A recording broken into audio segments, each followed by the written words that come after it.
Okay, let's unpack this. Imagine, if you will, a split screen in your mind.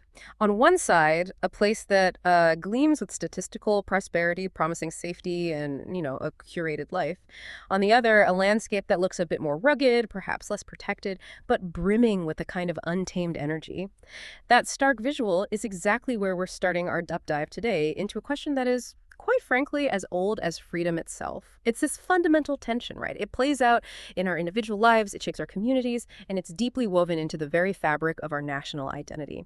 In a world where we are often just bombarded with an overwhelming flood of information, our mission, as always, is to cut through the noise. We want to extract the most important nuggets of knowledge from our sources and help you find that clarifying aha moment. What's truly striking here as we delve into the material for this deep dive is how something as seemingly simple as a cultural meme can bring into such sharp focus a profound philosophical debate. I mean, this is a debate that has echoed through history, stretching back millennia, really. We're not just looking at numbers on a spreadsheet. We're examining the core of what it means to choose.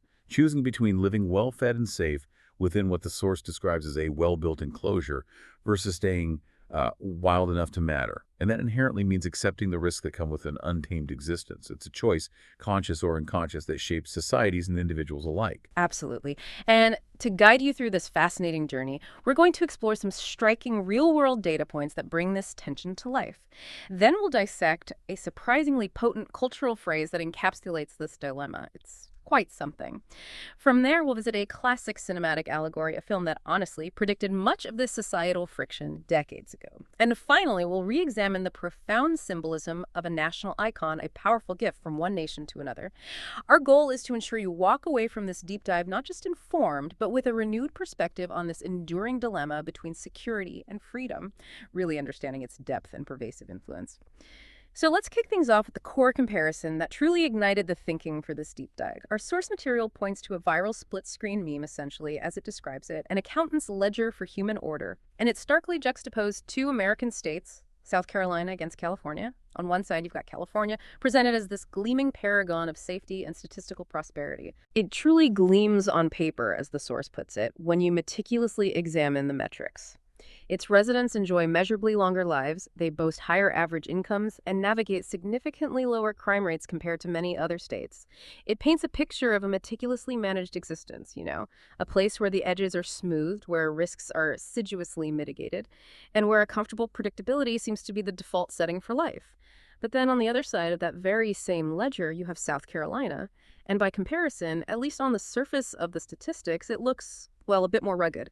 Perhaps even ragged, as the source describes it. The data indicates it's a poorer state, less protected perhaps by extensive social safety nets, and wrestling with significantly higher homicide rates. The sobering reality, as our source underscores with a pretty stark image, is that its residents are more likely to bury its young before their time. It's a contrast that goes far beyond mere statistics. It hints at a deeper, more visceral difference in how life is lived, what is valued, and what risks are implicitly or explicitly accepted. It's not just about numbers on a spreadsheet. It's about a prevailing sentiment, a distinct cultural identity that underpins these two very different state experiences. And that profound underlying sentiment is perfectly encapsulated by the phrase that often accompanied this striking visual ledger: "Don't California my South Carolina." Yeah. Now, on the surface, you might dismiss it, right? Just a regional jab, perhaps a cheap bumper sticker, or a casual swipe at perceived coastal elitism. But as the source meticulously points out, it's far more profound than that. It's described as half joke and half threat, a phrase carrying a weight that belies its simple phrasing, encapsulating a tension that feels both personal and deeply philosophical. What's compelling here is how this seemingly lighthearted, or maybe even aggressive remark actually boils down to the oldest question any free people can ask themselves. It truly isn't just a regional dispute about property values or traffic, It's a universal dilemma, one that forces you to confront a fundamental, almost existential choice. Would you rather live well-fed, longer, and safe in a well-built enclosure, or risk a shorter, harsher life for the chance to stay wild enough to matter? This isn't merely about economic models or crime rates. It's about the very essence of human existence, what we as individuals and as a society choose to prioritize. And this raises a crucial question that the source invites us to consider. What are the hidden costs?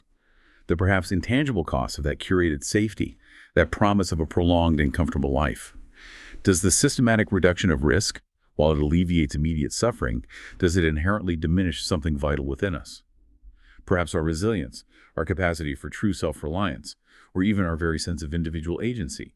And conversely, what is the true, often immeasurable value of embracing risk, of enduring hardship, if it means preserving a raw, untamed sense of freedom? It compels us to consider what foundational elements of our being we are willing to concede for comfort, and what hardships we are willing to endure for autonomy. That's where the heart of this deep dive truly lies.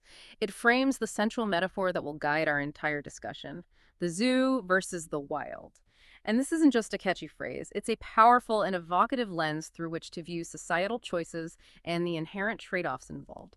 The source takes this metaphor and brilliantly runs with it, offering us a profound way to understand these contrasting philosophies and their real-world manifestations. So, let's begin our exploration by stepping inside the carefully managed boundaries of the zoo. So let's explore this zoo concept in more detail, as described in our source material. A good zoo, it argues, isn't some malicious trick or a crude form of imprisonment. It genuinely works. In fact, it's designed for optimized success and well-being within its parameters. Animals housed in a good zoo demonstrably live longer, often significantly so, than they ever would in the precariousness of the wild.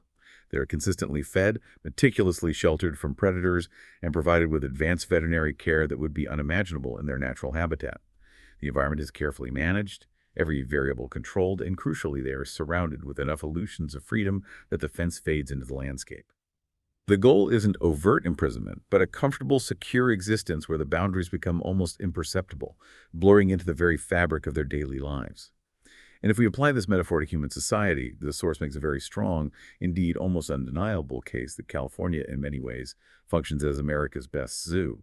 It has, over generations, refined the art of curating risk to an almost unparalleled degree. It's a place where security, comfort, and predictability are paramount, where intricate systems are consistently put into place to minimize individual exposure to hardship, unpredictability, and the harsher realities of an untamed existence. It's not just about building physical fences, it's about creating an intricate, pervasive web of societal structures, regulations, and norms that subtly guide behavior, manage outcomes, and limit extreme experiences, both positive and negative. That's it, exactly. When you look at California's history, you truly see a consistent, century-long effort to perfect this art of curating risk. It dates all the way back to the early progressive reformers of the 1910s, who envisioned a more orderly, scientifically managed society. Things like public health initiatives, urban planning, and early social welfare programs designed to mitigate the chaos of rapid industrialization. This commitment continued into the mid-century with the explosion of the suburban dream, which offered a meticulously planned, family-friendly environment designed to shield residents from the perceived dangers of urban life, natural unpredictability, even social unrest. Think of the cul-de-sacs, right? The manicured lawns, the neighborhood watch programs, all subtle extensions of that fence. And it absolutely continues today with a very modern blend of extensive welfare safety nets, such as comprehensive healthcare programs and robust unemployment benefits. Then there are stringent climate codes aimed at environmental protection and disaster mitigation, think wildfires and earthquakes in California. And even pilot programs for universal basic income, all designed to smooth out life's rough edges and provide a baseline of security. The consistent promise throughout all these eras and initiatives, from the progressive era to Silicon Valley, has been the same. No one needs to fear the darkness outside the fence. It's an unspoken societal agreement that the state, through its various mechanisms, will provide a buffer, a safety net, a regulated environment where the wild, untamed elements of life are largely kept at bay. It offers a powerful sense of collective security, an assurance that the community, through its carefully constructed systems, will largely protect you from the harshest realities and most unpredictable dangers. But, as with any comprehensive system designed to provide security, there's an inherent trade-off. A silent bargain that is implicitly or explicitly made. The source articulates this beautifully, using a striking metaphor. In return for that security, you accept to trade fewer claws, fewer teeth, fewer chances to fail so completely that you become a threat to the others inside. It's a very vivid and poignant image, isn't it? This isn't necessarily about physical claws or teeth, of course, but it's about the innate human capacities for self-reliance, for dealing with extreme adversity, for fighting for survival, and for forging one's own path without constant oversight. It implies a softening, a domestication, a diminished capacity for the kind of fierce independence and unyielding resilience that is often forged in the crucible of unpredictable challenges. This then raises a profoundly important question for us to consider. What are the deeper implications of having fewer chances to fail in such a meticulously managed environment? While this comprehensive safety net is undeniably beneficial in many respects, does it inadvertently stifle the development of certain vital human qualities? The source suggests that by minimizing or even eliminating the possibility of spectacular, unmitigated failure, we might also be dampening the potential for truly extraordinary resilience, or for the radical innovation that often springs from desperation and necessity, or for the kind of profound self-knowledge that only comes from navigating genuine peril on one's own terms. If the system constantly prevents you from truly failing, does it also paradoxically prevent you from truly knowing your own limits, your own inherent strength, or your own capacity for independent survival? It prompts us to consider if there's a certain creative or adaptive spark that only ignites when the stakes are truly high and the outcome is uncertain. And on the flip side of this fascinating coin, we have states like South Carolina, but also Texas, Montana, and the Dakotas. The source describes these places as still fundamentally shaped by an older impulse, a deeply ingrained cultural and historical memory where the edge of the forest still feels close. This isn't just geographical proximity to nature, it's a profound cultural and philosophical closeness to a less structured, less predictable way of life. The wild isn't something abstract or distant here. It's a palpable, ever-present reality. A constant reminder that life in these regions doesn't necessarily come with all the comforting buffers and safety nets found in more curated environments. Now, we have to be absolutely clear. This isn't about romanticizing hardship or advocating for a dangerous existence. The source directly acknowledges the very practical, often difficult realities that accompany this older impulse. Life expectancy can indeed be lower in these areas, and violence is statistically more common. These are undeniable facts reflected in the hard data we discussed earlier, part of that accountant's ledger. It's a choice, or perhaps a societal condition, that comes with tangible, sometimes brutal consequences. The lack of curation, the proximity to the wild, inherently means accepting a higher degree of personal risk and a greater, more immediate responsibility for one's own well-being and security. Precisely. And in these regions, everyday items can take on a deeper, almost totemic, symbolic significance. The source points to the bear gun or the revolver as not just relics of a bygone era or mere tools, but as potent, tangible reminders that the fence is not inevitable. They are more than just firearms. They are powerful symbols of self-reliance, of the individual's inherent capacity and willingness to defend themselves, their families, and to carve out their own existence in a less structured, more personally accountable world. They embody a philosophy that acknowledges danger as a fundamental aspect of life, but firmly refuses to fully surrender to external, centralized protection.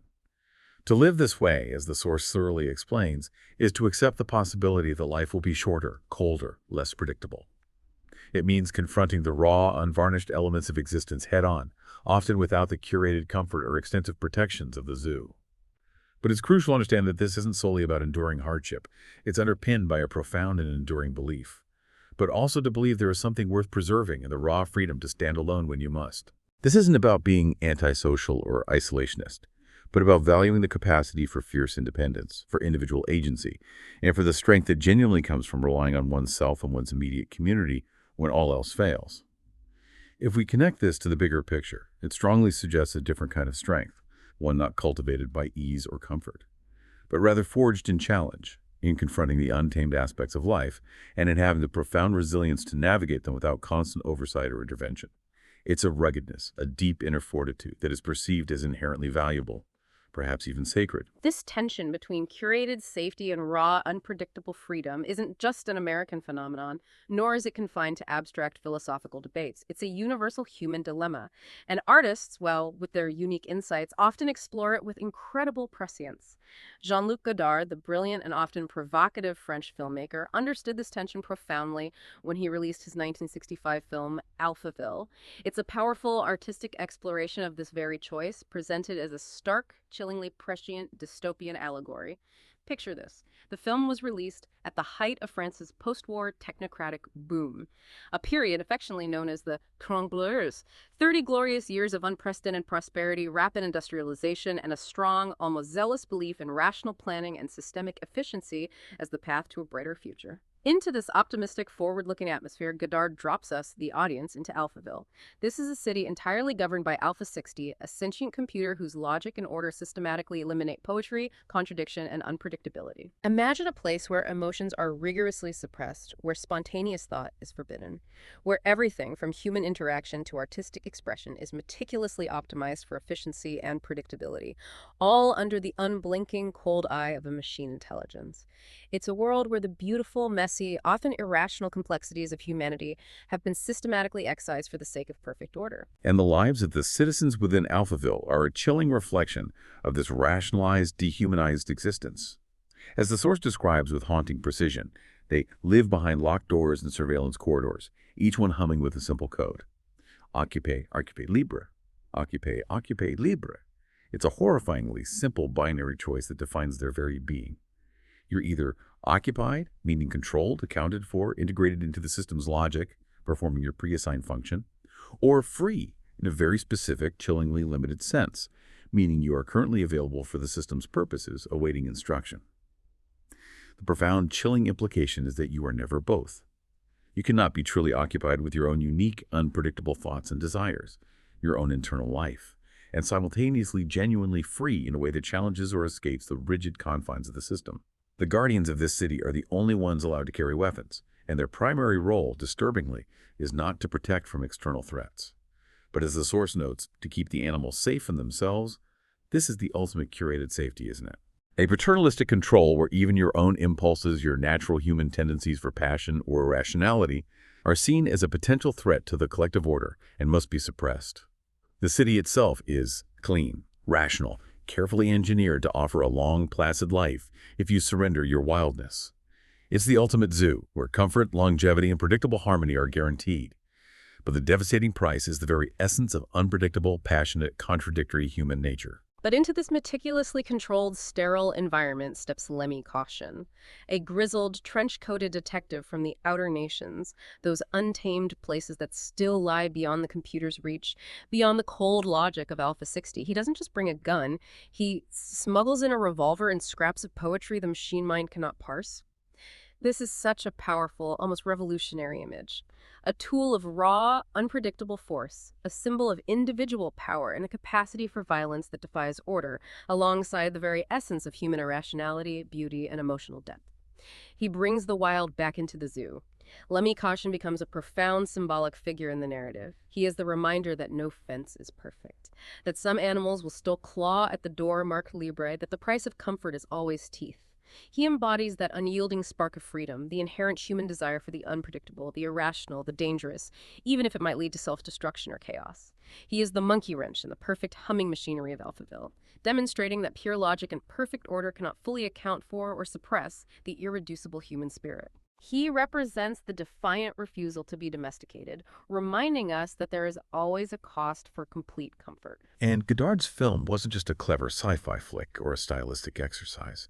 It was a potent and timely warning to his own country, France. Post-war France had just emerged from the terror and hunger of the early 20th century, a period of immense suffering, sacrifice, and widespread social upheaval. From that crucible of hardship, they had begun to build what became known as the Trente Glorieuses, 30 glorious years of unprecedented prosperity, rapid modernization, and an almost zealous belief in rational planning, systemic efficiency, and technological progress as the keys to a stable and affluent society. It was a time of immense national pride and tangible progress. But Godard, with his keen artistic eye, looked at this era of comfort and order and saw a potential trap, a subtle erosion of a hard-won spirit. He drew a clear and poignant parallel to a foundational moment in French history, the French Revolution. The generation that raised the barricades in 1789 understood a critical danger that seemed to be subtly fading from collective memory in the era of the Trente Glorieuses. A zoo, no matter how gentle its keepers, is still a cage if you lose the memory of the woods outside. They knew, through brutal experience, that true liberty required a willingness to fight for it, to endure chaos, to live without the guarantee of safety, and to constantly be vigilant against any form of subjugation. Godard was reminding his compatriots that prosperity and order, while profoundly desirable, could subtly erode the very spirit of freedom if people forgot the immense cost of its acquisition and the perpetual effort required for its maintenance. He suggested that true freedom demands a memory of the wildness it sprang from. This brings us beautifully to America's own unique and often contradictory relationship with freedom and security. It's no accident, as the source so aptly puts it, that France gave America the Statue of Liberty and not the Statue of Perfect Safety. Think about that profound distinction for a moment. They didn't send us an engraved promise of permanent care, a symbol of a benevolent, all encompassing nanny state designed to alleviate every fear. What they gave us was a flame held aloft. The statue stands as a torch held high against the winds of history, a dare rather than a guarantee. It's a challenge, almost an admonition to the American people. Keep this flame if you can, stay wild enough to need it. It profoundly implies that liberty is not a passive entitlement, but an active, ongoing effort, a perpetual struggle that demands vigilance, courage, and a willingness to embrace risk.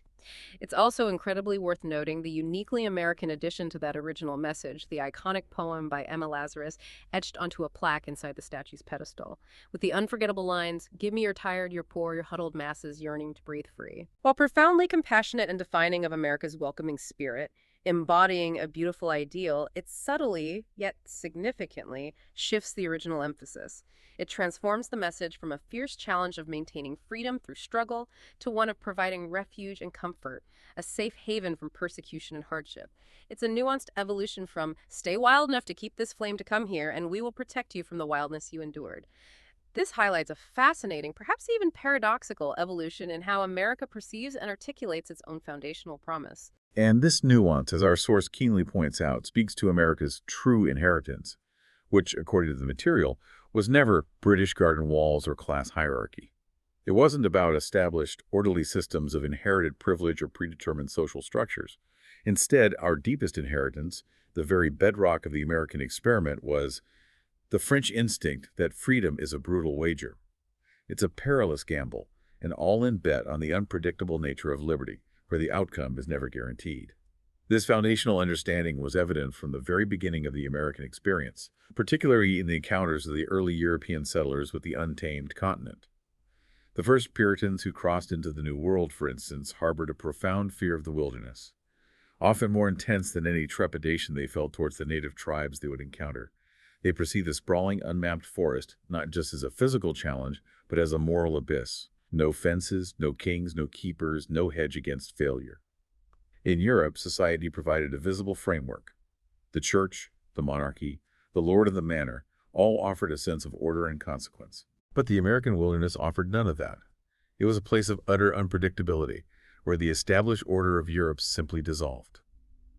There was no pre-existing structure to catch them if they fell, no benevolent authority to guide them or to offer a safety net. It was truly wild, a terrifying void that demanded an entirely new form of self-reliance. But out of that profound fear, out of that direct, uncompromising confrontation with the abyss, something uniquely American began to grow and solidify. The frontier mind.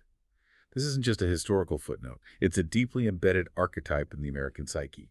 This is the rugged individualist, the person who, as the source states, does not exist without risk. Their identity, their very being, is forged in the crucible of self-reliance, improvisation, and the constant, often brutal negotiation with peril. It's a character defined by its capacity to adapt, to innovate under pressure, and to depend fundamentally on its own internal fortitude. And you see this frontier mind play out in countless concrete examples throughout American lore, in our foundational philosophies, and even in our laws to this very day. Think of Ralph Waldo Emerson's transcendentalist philosophy of self-reliance, which passionately champions the individual's inherent capacity for independent thought and action, often in defiance of societal pressures or conformity. Or consider Frederick Jackson Turner's seminal frontier thesis, which posits that the existence of an open, continually expanding frontier fundamentally shaped the American character, fostering democracy, rugged individualism, and a unique adaptability that continues to define us. These are not just academic concepts, they are deeply ingrained cultural narratives that resonate through generations. And then you have the iconic figures like the Texas Ranger or the solitary cattleman on the open range individuals who epitomize self-sufficiency. A willingness to face danger head-on without external guarantees, and a profound, almost inherent distrust of distant, centralized authority. They are archetypes of those who, consciously or instinctively, choose to live closer to the wild. And even today, this powerful impulse is codified in our laws, particularly visible in constitutional carry studs. These are places where individuals are allowed to carry firearms without needing a specific government permit, essentially entrusting citizens with a higher degree of personal responsibility for their own defense. The source describes this as essentially drawing a line in the dust and saying, you may build a fence, but it will not hold if we decide to walk.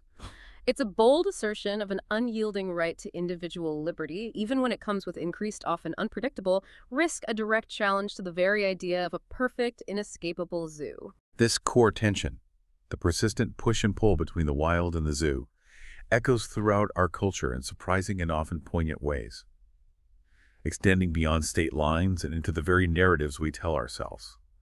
The source provides some particularly resonant examples. Consider the poignant lines. The caged bird sings not because it is content, but because its song is the only thing the bars cannot reach. This isn't a song of joy born of comfort, but a defiant, almost mournful expression of an internal freedom that persists despite physical confinement. The song is the remaining flicker of its wildness, a powerful reminder that the spirit can still yearn for what it has lost or what it might never know.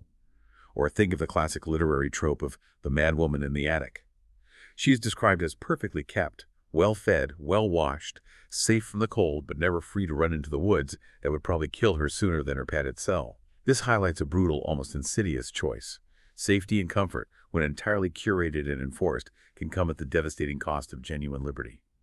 Even if that liberty carries immense life-threatening risk. There are deep truths embedded in feminist literature, in broader American myth, and indeed in universal human experience that consistently circle back to the same profound idea. The wilderness is not safe. That is exactly why it matters. Its danger, its unpredictability, its raw demands for self-reliance are precisely what give it meaning and immense value. Because it is there that true strength, true autonomy, and an unburdened spirit are forged. This powerful insight leads us to a fascinating and deeply ironic observation, one that's particularly relevant to that "Don't California, My South Carolina" bumper sticker we explored earlier. The source makes a pointed, almost cautionary observation. California's better zoo is real. Its gates are soft enough that most who leave end up rebuilding them elsewhere. What this means, in practical terms, is that many of those who explicitly flee the zoo of California, seeking a more untamed existence, perhaps lower costs, less regulation, or simply a greater feeling of the wild, often end up carrying the very blueprints of that enclosure with them, almost unconsciously. You see this phenomenon playing out in real time in places like Austin, Texas, Boise, Idaho, and rapidly developing areas of Montana. People migrate to these places, often explicitly stating their desire for more freedom, lower costs of living, fewer regulations, or a stronger sense of community where individual responsibility is paramount. But then, almost unconsciously, they begin to replicate the very structures, preferences, and social expectations they supposedly left behind. They bring with them the demand for certain urban amenities, specific levels of public services, particular types of environmental protections, or even preferences for certain aesthetic regulations, which inherently necessitate the kind of systems and regulations that make a zoo function. They seek freedom but bring the seeds of control. And this subtle, perhaps unconscious, shift is truly chilling in its broader implications.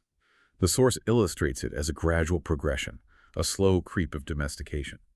The gate becomes a state line, then a city ordinance, then a homeowners association, then a culture that says, we would rather be safe, curated, well-fed.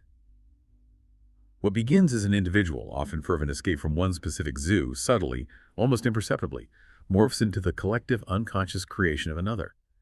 The individual choice to seek freedom inadvertently leads to a collective desire for familiar comforts and conveniences, which then necessitates the very systems of control and regulation that define the zoo. The truly chilling implication here is that the desire for comfort and safety can be so powerful, so deeply ingrained in the human psyche, that it leads us to recreate the very constraints we sought to escape, perpetuating the cycle. And one day, the source warns with a somber tone, the corridor that hums Occupy is all that remains. This isn't just about physical confinement. It's about a cultural shift, where the collective preference for curated safety becomes so utterly dominant that the very idea of genuine, unpredictable freedom is lost, replaced entirely by a system that only recognizes occupied or free in a managed, predefined sense. If we connect this to the bigger picture, it suggests a profound and perhaps inescapable human tendency towards comfort and predictability, even at the cost of the very wild, untamed freedom they initially sought, demonstrating how easily we can internalize the cage without ever truly realizing it. But despite this pervasive tendency towards comfort, despite the alluring promise of the comfortable cage, the frontier mind knows something fundamentally different. It understands that some people will die younger, hungrier, more violently. Their lives, when measured solely against the metrics of a perfectly ordered, risk-averse society, might indeed be measured and found wanting by any accountant's ledger of safety and comfort. By the cold calculus of efficiency and statistical well-being, they might appear as failures, as outliers, or simply as unfortunate statistics. But their lives are lived differently, often by a conscious and deliberate choice to prioritize something beyond mere survival or comfort. And crucially, these individuals, or this persistent mindset, retain the symbols of resistance, the tangible manifestations of that unyielding spark of independence. They keep the bear gun, the revolver, but also, more broadly, they hold on to the door marked Libra that you cannot lock no matter how strong the fence becomes. These are not just physical objects, they are potent declarations, symbols of an unwavering refusal to be fully contained. A persistent assertion of individual agency and an irreducible core of freedom that cannot be eradicated, even by the most benevolent or meticulously constructed of zoos. They represent the spirit that still seeks the wild, even within the confines of society. When Godard filmed Alphaville, he gave us more than just a chilling dystopia or a critique of French technocracy. He provided a profound and timeless insight into human nature and the very essence of freedom itself. He showed us with stark clarity that the guardians never really kill the spark. No matter how advanced the surveillance, how pervasive the control, the inherent human capacity for contradiction, for poetry, for wildness, for genuine, unquantifiable liberty, cannot be extinguished solely by external forces or oppressive systems. The truly chilling part is that the animals do it themselves when they choose the warmth of the cage over the cold wind outside.